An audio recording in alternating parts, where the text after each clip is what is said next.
इस वक्त हमारे साथ मौजूद हैं जन स्वराज पार्टी के सर्वेसर्वा प्रशांत किशोर। प्रशांत जी, आप बिहार के राजनीति में लगातार सक्रिय हैं, लगातार लोगों के बीच में भी जा रहे हैं। इस वक्त बिहार के सियासत में हलचल काफी मची हुई है। एक ताजा मामला आया है चिराग पासवान को लेकर कि चिराग पासवान बिहार के राजनीति में आने को इच्छुक है। अच्छा, मुझे तो लगा कि चिराग पासवान बिहार की राजनीति में बरसों से हैं। इसमें नया ताजा मामला क्या है? चिराग जी तो बहुत बरसों से बिहार की राजनीति में सक्रिय हैं, सांसद हैं, मंत्री हैं, एनडीए का हिस्सा हैं। तो बिहार की राजनीति में आने का मतलब क्या है? क्या केंद्रीय पद छोड़कर वापस आ रहे हैं या नहीं? उनकी इच्छा है कि भाई बहुत दिन हम केंद्र में राजनीति कर लिए, मेरी इच्छा है कि बिहार में आकर हम राजनीति करें। बिल्कुल करना चाहिए। मुझे तो ऐसा लगता है चिराग पासवान जैसे लोगों को बिहार में आकर राजनीति करनी चाहिए। केंद्र में मंत्री का पद का लोभ छोड़ देना चाहिए। और उन्होंने तो कुछ शुरुआत भी करी थी, लेकिन अगर वो वापस आते हैं तो ये बेहतर बिहार के लिए अच्छा होगा। तो बिहार के राजनीति में क्या परिवर्तन देखते हैं चिराग पासवान बिहार में आते हैं? नहीं, परिवर्तन क्या होगा वो तो समय बताएगा, लेकिन कन्हैया कुमार या चिराग पासवान या प्रशांत किशोर या तेजस्वी यादव जो लोग भी यहाँ की बात कर रहे हैं, यंग फेस की बात नहीं है, मतलब लोग जो भी यहाँ राजनीति करना चाहता है उसको तो बिहार में आकर मेहनत करनी पड़ेगी। और ये समय की मांग है कि बिहार में नए चेहरे, नए सोच के साथ आगे बढ़ा जाए। कितना दिन तक लालू नीतीश करते रहेंगे? लेकिन सर 2020 में चिराग पासवान की वजह से जेडीयू को काफी नुकसान पहुंचा। अगर चिराग पासवान बिहार के राजनीति में सक्रिय होते हैं तो कहीं ना कहीं डायरेक्टली तो सर आपको नहीं लगता है कि जेडीयू को थ्रेट हो सकता है? भाई ये तो वो एनडीए के तीनों लोग पार्टनर हैं, 5 लोग हैं। भाजपा है, जदयू है, चिराग जी हैं, मांझी जी हैं, उसमें उपेंद्र कुशवाहा भी हैं, शायद 1-2 और उसमें जुड़ेंगे। तो ये तो उनका विषय है। लेकिन मुझे जो लगता है कि ये चुनाव से पहले सीटों के बंटवारे को लेकर, चाहे कांग्रेस की सक्रियता है या चिराग जी का इस तरह का कोई प्रयास, मुझे लगता है कि ये इस बात के लिए है कि किसको कितना सीट मिले। अंततोगत्वा ये लोग एक साथ ही रहेंगे।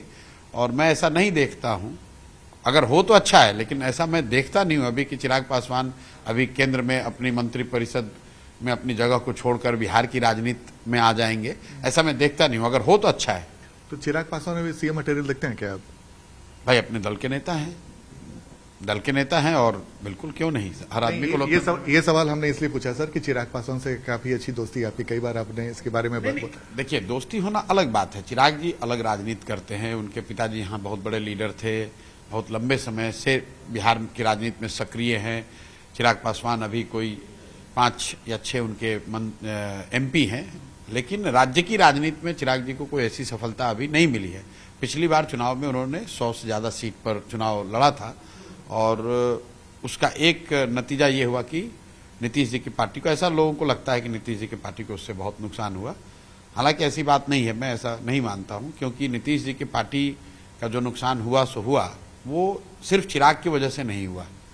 एंटी इनकम्बेंसी थी, कोविड का मामला था, क्योंकि सिर्फ नीतीश जी की सीट कम नहीं हुई, भाजपा का स्ट्राइक रेट भी 90 से घटकर 60 हो गया। तो उस समय उन भाजपा की सीटों पर तो चिराग पासवान नहीं लड़े थे।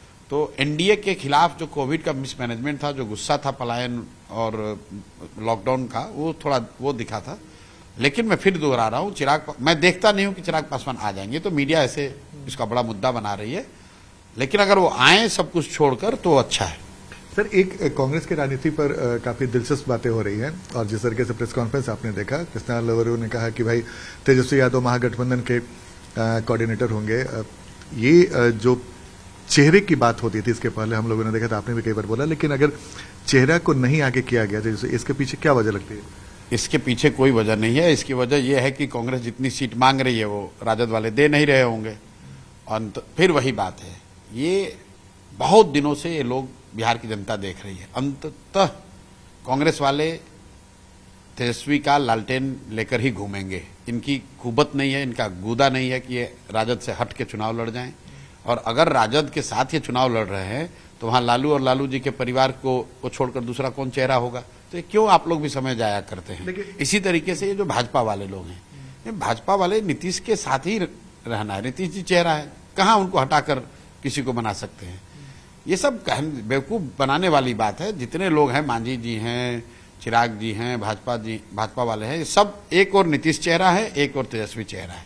क्लियर है। 2020 में तो सर तेजस्वी यादव के चेहरे को आगे करके ही न गया था महागठबंधन। तो इस बार अभी वो सीट की बार्गेनिंग चल रही है ना भाई।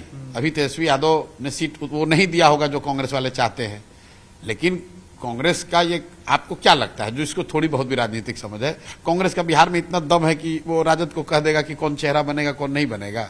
भाई लालू जी जो तय करते हैं वो होता है बिहार कांग्रेस में।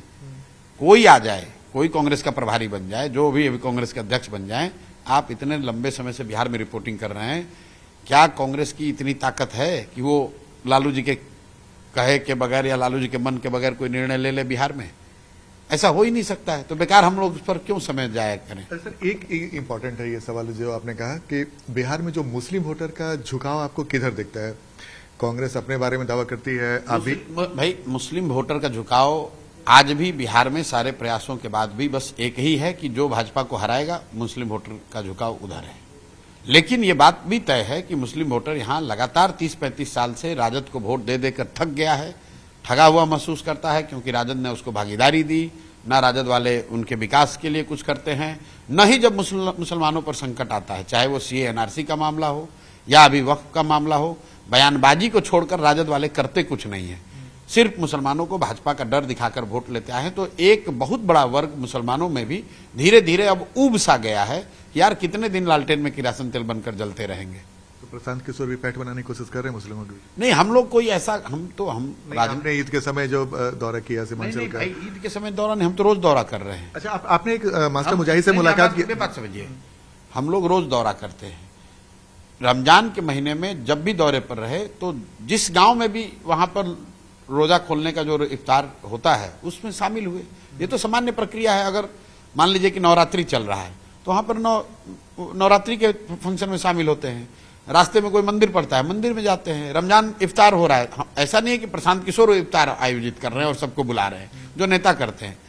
रोज प्रशांत किशोर फील्ड में हैं तो उस गांव में, उस इलाके में अगर कोई रोजा खोलने का समय है, वो पायस महीना है मुसलमानों का की जो रिवायत है उसमें वो एक इफ्तार करते हैं तो उसमें शामिल हुए, उसमें दिक्कत तो प्रशांत किशोर मुस्लिम वोट को लेकर कोई बड़ा खेल करने की तैयारी में तो नहीं है 2025 के विधानसभा चुनाव में? हम लोग हिंदू मुस्लिम वोट अगड़ा पिछड़ा वो करते ही नहीं है। 2.5 साल से यहाँ पर है, जो कर रहे हैं सामने ही कर रहे हैं। नहीं, ये इसलिए सवाल हमने पूछा ना कि आप किशनगंज में थे, मास्टर मुजाहिद से मुलाकात किया, मास्टर मुजाहिद ने जेडीयू छोड़ दिया और उनसे आपकी मुलाकात भी हुई थी। चर्चा है कि क्या प्रशांत किशोर के साथ आएंगे? नहीं, मास्टर मुजाहिद ने मेरे मुलाकात से छोड़ी है, मुझे तो ये भी जानकारी नहीं है कि उन्होंने छोड़ दी है।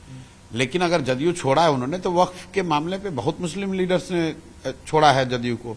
और मैं तो आपके माध्यम से फिर से मुस्लिम साथियों को अपील करना चाहता हूं, जो लोग भी अभी नीतीश कुमार के दल में फंसे हुए हैं किसी भी व्यक्तिगत लालच में, आप समझ लो कि ये व्यक्ति मुसलमानों के लिए भाजपा से भी ज्यादा खतरनाक है। इसलिए कि भाजपा के बारे में तो आपको मालूम है कि ये लोग आपके खिलाफ हैं। नीतीश जी मुसलमानों के साथ रहते भी हैं और उनके पीठ में छुरा भी घोंपते हैं, और ये पहली बार नहीं हुआ है। सीए एनआरसी के टाइम में भी यही इन्होंने किया था, तब तो मैं दल में था। मैं ऑन रिकॉर्ड बता रहा हूं, दल में एक बार नहीं 2 बैठकों में नीतीश कुमार ने कहा, मैं दल में था कि भाई हम लोग सीए एनआरसी के खिलाफ में वोट देंगे, और जब वोट होने की बात आई तो जाकर उसके पक्ष में वोट दे दिया। फिर मुझे कह रहे हैं कि जाकर बयान दे दीजिए कि बिहार में हम लोग इसको लागू नहीं करेंगे। वही हाल इस बार भी वक्त पे किया। अरे भाई तुम्हें दम है तो आके बयान दो कि तुम वक्त के सपोर्ट में हो, तो कुछ बोलेंगे भी नहीं और जाकर उनके खिलाफ कानून भी बनवाएंगे। तो जो भी मुस्लिम साथी आज भी जदयू से जुड़े हुए हैं, आप मेरे भाई, आपको जनसुराज नहीं पसंद है, जहां जाना है जिस दल में जाओ, लेकिन कम से कम जदयू में मत रहो, क्योंकि एक तो ऐसे भी ये डूबता हुआ नाव है, और खासकर अगर आप मुस्लिम समाज के हैं तो जदयू में आप रहोगे तो आप समाज आपको कभी स्वीकार नहीं करेगा। सर एक चिराग पे फिर से आते हैं, क्लास वाला चिराग पासवान भी अपने सीट को लेकर बार्गेनिंग करने के मूड में, इसी वजह से प्रेशर पॉलिटिक्स के तहत इस तरह के बयान आ रहे हैं। देखिए, राजनीति का ये सत्य है कि जब भी कोई कोalition होता है, हर कोalition पार्टनर उसमें ज्यादा से ज्यादा सीट लेने की कोशिश करता है, और सीट लेने के लिए आप अपनी ताकत दिखाने का प्रयास करते हैं, कुछ बयानबाजी होती है। लेकिन अंततः इंडिया गठबंधन में कौन कितनी सीट लड़ेगा, कौन कहां से लड़ेगा, ये निर्णय लालू जी और राजद वाले लेंगे। और एनडीए गठबंधन में कौन रहेगा, कौन कितनी सीट लड़ेगा, अंततः ये निर्णय अमित शाह लेंगे, भाजपा वाले लेंगे। बाकी सब कर्मकांड है। रियल निर्णय यही 2 लोगों को लेना है। बाकी ऐसे अपना नूरा कुश्ती चलता रहेगा। अब चुनाव है, 3-4 महीने सबके लिए एंटरटेनमेंट है। तो हमारे साथ प्रशांत किशोर, कैमरामैन दीपक के साथ आनंद अमृतराज, न्यूज 18 नेटवर्क, पटना।